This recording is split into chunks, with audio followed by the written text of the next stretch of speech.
Party ने अमेठी में किसी को अठन्नी नहीं दी। रुपया क्या खाक देंगे कि अगर कोई व्यक्ति परलोक सिधार जाए और कुछ बचेगा 55% कांग्रेस पार्टी ले लेगी। मतलब कांग्रेस न चैन से जीने देगी न चैन से मरने देगी। मैं यहाँ कोई नौकरी नहीं कर रहा हूँ गांधी परिवार की, मैं पॉलिटिशियन हूँ। कोई कांग्रेस से एक सैलरी नहीं लेता हूँ कि कोई तनख्वाह लेता हूँ। शुद्ध रूप से पॉलिटिशियन हूँ। जो लोग कहते हैं कि ये वो, इनसे बड़ी शायद अब नहीं होगी बड़ी, लेकिन जब मैं आया था इनसे बहुत बड़ी हैसियत में रखता था तब। क्योंकि जिसको जैसे संस्कार मिलते हैं वो वैसा ही संस्कार वो प्रदर्शित होता है। देखिए लोग, क्योंकि ये तो शीर्ष नेतृत्व का निर्णय था क्योंकि पहले तो यहाँ था नहीं कि कौन लड़ेगा, तब तक था नहीं। फिर ये हुआ कि राहुल जी यहाँ से लड़ेंगे, ये शीर्ष नेतृत्व का निर्णय था। मतलब ये है कि अब स्मृति ईरानी को मैं भी हराऊंगा, बड़ी बात बोल रहा हूँ मैं, और इनकी कृपा से हराऊंगा। ठीक है, मैं यहाँ कोई नौकरी नहीं कर रहा हूँ गांधी परिवार के उसमें, मैं पॉलिटिशियन हूँ। मैं यूथ कांग्रेस से 1983 में यहाँ पे आया था, यूथ कांग्रेस के द्वारा चुन के। ठीक है, कोई कांग्रेस से एक सैलरी नहीं लेता हूँ कि कोई तनख्वाह लेता हूँ। शुद्ध रूप से पॉलिटिशियन हूँ। ठीक है, जो लोग कहते हैं कि ये वो, इनसे बड़ी शायद अब नहीं होगी बड़ी, लेकिन जब मैं आया था इनसे बहुत बड़ी हैसियत में रखता था तब। ठीक है, क्योंकि जिसको जैसे संस्कार मिलते हैं वो वैसा ही संस्कार वो प्रदर्शित होते हैं। ठीक है, कोई फ़ोटो निकाल लीजिए एक बार 2000 पिछले इलेक्शन की, आपको पता लग जाएगा क्या था।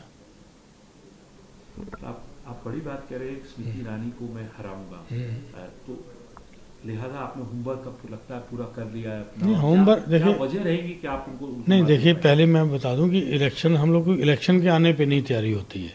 ठीक है, हमारे पीसीसी के कार्यक्रम जो चले, जो हमारे बीएलए पॉइंट होने थे, प्रभारी सह प्रभारी होना था, वो सब मतलब ही होना था, ये हो चुके हैं जो इलेक्शन के अंदर मले। अब हमारा कैंपेन है, हम कैंपेन कर रहे हैं, अपने न्याय पत्र जो है लोगों तक पहुंचा रहे हैं, अपनी बात पहुंचा रहे हैं और सारी चीज़ें हम लोग कर रहे हैं।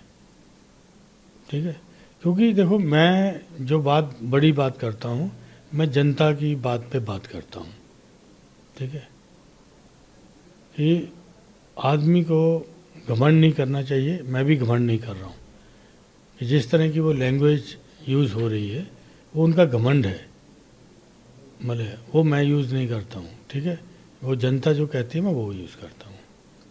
ठीक है, आप पूरी तरीके से आश्वस्त हैं कि जो दोनों ही सीटें हैं, चाहे वो रायबरेली हो चाहे अमेठी हो, अमेठी में खासकर क्योंकि बार बार अब ये लोग तुलना करने लगते हैं, इस तरीके से आपने उस बात को कहा, आपको लग रहा है आश्वस्त हैं कि आप दोनों ही सीटें जो? मैं तो आश्वस्त हूँ, मैं तो आश्वस्त हूँ। ठीक है, प्रियंका जी भी कैंप करने जा रही, दोनों सीटों को लड़ाएंगी। और फिर देखो क्या है ना कि मैं यहाँ के लिए नया नहीं हूँ। कांग्रेस जिसको जी चाहे बांटेगी। अब हम सब जानते हैं कांग्रेस पार्टी ने अमेठी में किसी को अठन्नी नहीं दी। रुपया क्या खाक देंगे। और कांग्रेस पार्टी ने ये भी कहा कि अगर कोई व्यक्ति परलोक सिधार जाए तो उसकी विरासत का आधा हिस्सा कांग्रेस पार्टी ले लेगी और कुछ बचेगा 55% कांग्रेस पार्टी ले लेगी। मतलब कांग्रेस न चैन से जीने देगी न चैन से मरने देगी। अब राजेश भैया आ गए हैं, राजेश भैया बोलेंगे। हम तो सिर्फ ये कहने आए हैं, पहली बार अमेठी आए थे तो राजेश भैया भी एक छोटे से कमरे में जमीन पे बैठ के माँ के सामने मसाला पीसते थे। तब उनकी माता जी ने हमसे कहा था, दीदी राजेश बन जाएगा बड़ा नेता। हम कहे नम्मा बड़का नेता बनेगा राजेश, है ना सत्य। अब न सिर्फ सबसे बड़ा मसाले वाला बन गया राजेश भैया, बल्कि जिला पंचायत का अध्यक्ष भी बन गया। अब ये बताओ कि अगर भारतीय जनता पार्टी ने आज सिर्फ एक राजेश मसाला नहीं, पूरी लोकसभा क्षेत्र में, और इसका हिसाब मैं दे सकती हूँ, 4 लाख लोग हैं जिन लोगों ने राजेश की तरह बैंक से कर्जा लिया। 7,800 करोड़ रुपया हम यहाँ अमेठी में 4 लाख लोगों को दिलवाए हैं ताकि वो कृषि और लघु उद्योग के माध्यम से अपने पैर पर खड़े हो सके। 6,000 लघु उद्योग वाले को भारत सरकार के साथ रजिस्टर कराए हैं ताकि एक नहीं, अमेठी में 6,000 राजेश मसाला बनकर तैयार हो जाए। तो अगर इसीलिए आपको भी ऐसी प्रगति करनी है, मेहनत करें, लेकिन उससे पहले मेहनत होगी पोलिंग बूथ पर। 20 मई को पोलिंग बूथ पर जाएं, कमल का बटन दबाएं, 50,000 लखपति दीदी और 6,000 राजेश मसाला अमेठी लोकसभा क्षेत्र में बनाएं। आज यही निवेदन करते हुए अपनी वाणी को विराम देती हूँ। राजेश भैया बोले। धन्यवाद। आप सब क्षेत्र समाज के दर्पण हैं। जिस समाज में बड़े बुजुर्ग की इज्जत हो, ऐसे चौड़े होकर बैठे, उस समाज में कोई आंख नहीं कर। आप जानते हैं हमारी माताएं बहनें बैठी हैं, आम तबे खाए के मिले जो आम के पेड़ लगाएंगे, और बबूरही में बबूरी बोए में ओम खाद भी ना दिए पड़े तो अपने पनप जा।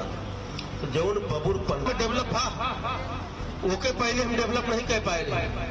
तो तोहरो लड़का बच्चा जो कोनो उद्योग कारखाना लगाए, जौन वातावरण बन गया है, जो मोदी कहता है कि 5वीं से तीसरी अर्थव्यवस्था बने, जो तीसरी अर्थव्यवस्था जो दिन बने वो दिन तुम्हारे गांव में रोजगार आए। तो कर रोजगार के बने जाएगा ना पड़े, तुम्हारे गांव में रोजगार पैदा हो। तो यही बातों के साथ हम अपनी वाणी का विराम देते ही आप सब खुद बुद्धिमान रहा। मोदी के नेतृत्व में देश आगे बढ़ चला बा। योगी के नेतृत्व में देश में अमन चैन है, प्रदेश पूरा सुख और शांति से है। तो हर लड़का बाजार जात है तो शाम की आराम से घरे आवत बा। और दीदी जौनी तरह आप उद्योग धंधा में डेवलप की, एक जमाना रहा गांधी के, पूरा इंडस्ट्रियल एरिया बंद हो गया, सब कबाड़ में बिक गया। आज देखा था एशिया की सबसे बड़ी बॉटलिंग प्लांट लग गए, त्रिशुंडी आबाद हुई थे। यह हम तोहरे बगल आए कि एक टीम कारखाना लगाए 500 लोग काम करता है, यही तो काम करता है। तो भैया आप सब सोच विचार के और मोदी के हाथ का मजबूत करा। जैसे तुहार पेंशन, तुहार आवास, तुहार राशन तोहरे घरे ऐसे पहुंचत रहा है। आओ तो जितना चोटे हैं सब इकट्ठा है कि मोदी आओ ने पाओ, लेकिन अच्छे तो इकट्ठा हो जा। जितना अच्छे बांटा, गरीब गुरबा जौन बाटे हमारे जेकर राशन पानी सब मिलता है वो इकट्ठा होकर मोदी